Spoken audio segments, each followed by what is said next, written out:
Speaking of week, ladies and gentlemen, what better way to start off your week? By fasting on behalf of Ted Cruz.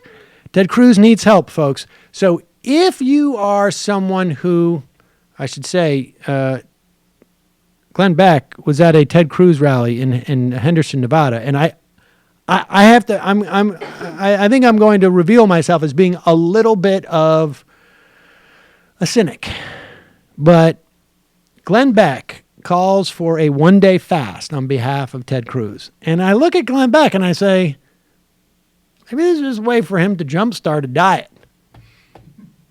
Because I think he's been sitting in that chair for a little bit too long. But nevertheless, I guess we will have to wait and see this week whether or not this fast works. But let's listen to Glenn Beck. Oh, and also clay pots. I have been so blessed to be able to, it was a few years ago. By the way, I'm going to go down crazy town here for a second. It's true. Because I don't know if you saw this today, but I am the lead story. I'm the picture on the Drudge Report today. And because I said yesterday in my Facebook post that my wife and I are going to fast tomorrow for our country and for the election for Nevada and for Ted Cruz. Well, that apparently is crazy town. So the media is coming out with, Glenn Beck, he thinks God's going to be involved in this. Oh boy, we're in trouble. So let me just go down. I should just tell you that I also, I don't agree with Breitbart on many things. I do think that's a little crazy. I do think that... Drudge. Oh, Drudge. Nevertheless, I do think that's a little crazy. I would imagine that, like, if God's going to come down and do this, why would he just... Why couldn't he just swing New Hampshire too? I mean, is God really, like, doesn't want to... Mysterious ways. Oh, yeah, it's got to be more mysterious than that. I mean, is Beck supposed to tell?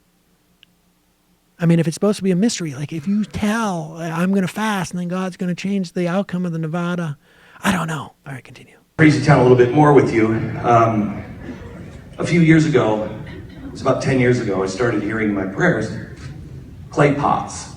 And I'm like, okay, I don't know what that means. I'm really not here. I'm not the smartest child here. You got to talk down to me. And I just kept hearing clay pots. Preserve clay pots. Well, okay, so that's where the scrolls were kept. And the Dead Sea Scrolls were put into clay pots. And I started thinking maybe it's our sacred scriptures, our American scriptures, the things that could be lost if we would ever lose our country. So I started to collect those things. And then I thought, maybe it's not that. Maybe it's that we're supposed to teach our children, and our children are the clay pots. We're supposed to take these documents and the things that we know are true and plant them deeply into our children so they will be able to preserve it in case things are lost. I don't know what he means still, but I'm doing my best. I gotta say, I'm getting a little worried. We have to plant these documents deep in our children. Who doesn't do that? He's planting documents deep in their child and trying to justify it to a room full of people.